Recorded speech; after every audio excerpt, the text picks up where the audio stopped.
Good morning, everyone.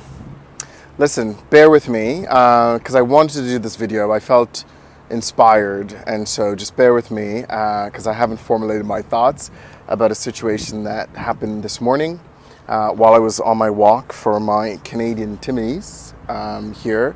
I don't usually do this, so as far as go for a walk in early in the morning to grab a Timmy's, but I decided for some reason I felt compelled, and I decided to do that today.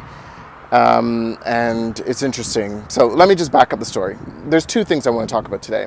One, I want to show gratitude, just some recent experience I've had with some clients over the weeks with Black Lives Matter, and I want to get into that. And for folks, it's not going to be as scary as you may have been experiencing. And two, my interaction that happened with a 93-year-old white lady. And the reason why it's relevant for me to say that she's white, something I normally wouldn't have done, because it makes sense for the context in which I'm going to talk about. The reason why I want to thank and show gratitude is to my clients, because the last 2 weeks, with everything that's going on, a lot of them, predominantly white, have asked me, they said, listen, can we just focus in today's session? I'd like to have a better understanding of Black Lives Matter and how do I support my people during this process? What is the right thing to do? And I commend them. I really commend them because they're really trying to speak up and trying to understand. And, you know, some things I've said to them and to other people, you don't have to experience what Black people or people of color or people who are racially marginalized are experiencing. You don't have to experience it to understand. You don't have to experience it to show compassion and to also exercise and display empathy. You don't have to experience it. There's a lot of things that you do show compassion and empathy for that you have not experienced, right? If you're not an alcoholic, you don't have to be an alcoholic to show compassion to someone who's fighting a disease or have an addiction to something. So don't feel that you have to experience it. But the compassion I have and the gratitude and the thanks I have for my clients is because they stepped up to it. They just said, I want to understand and help me understand, because I have employees that are, racially marginalized or people of color, and I want to be there for them. I want to support them. And so the best way you can do that is actually just listening.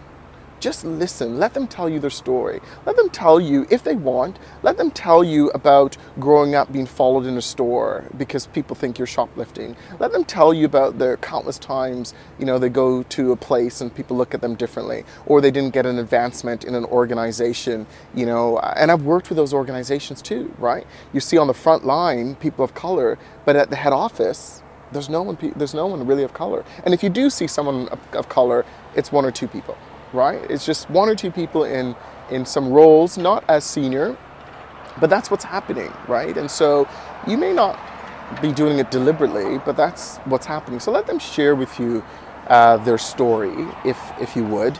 And sometimes that's all it takes, is just you listening. Don't feel that you have to solve all of it, because it's not going to just take that one person. It's going to take a movement, as you're seeing right now, that's happening all over the world. And it's inevitable. If it's not going to happen now, it's going to happen again. It's inevitable. That's not my rule, but it is inevitable. So think of it from that perspective. And the second thing I wanted to say, as I'm walking, I live, you can't oversee it, but right there in my neighborhood, there is an assisted living homes for seniors. And so I walk past it all the time. People are always walking out, doing their thing. And this morning was no different. And so I walked out, and this 93-year-old white lady said something to me. And I thought maybe she was just talking to herself, because sometimes that has happened. And thought someone was talking to me, and it wasn't me. But I just didn't really pay anything. But just something in me just said to just say pardon. I don't know, I just felt beyond confident. I'd like to think I'm a confident person, but I just felt beyond. I just said, excuse me? And she turned back around and she looked at me and she said, I see you, dear. And in that moment, I literally had to just compose myself, because she said, I see you, dear. I support you. And I thanked her. I didn't know what else to do. It was unexpected. I just thanked her and I said, thank you for that. And that's all she did.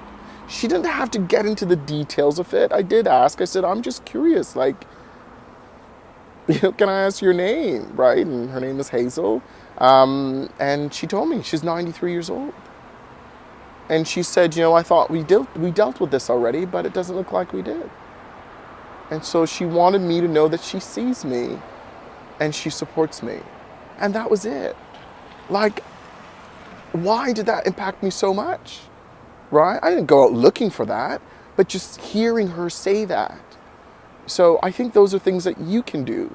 So, like I said, with everything that's going on, is just stretch yourself a little bit. Just try to understand a little bit.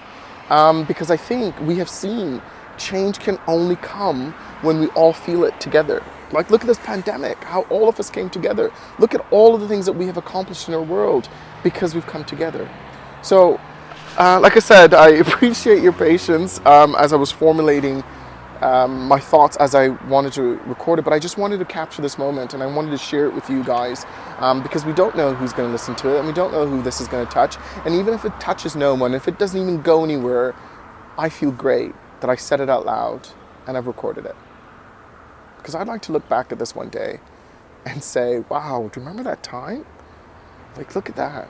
So if she, Miss Hazel, a 93 years old white woman, can pivot, what's our excuse? What's your excuse? Anyway.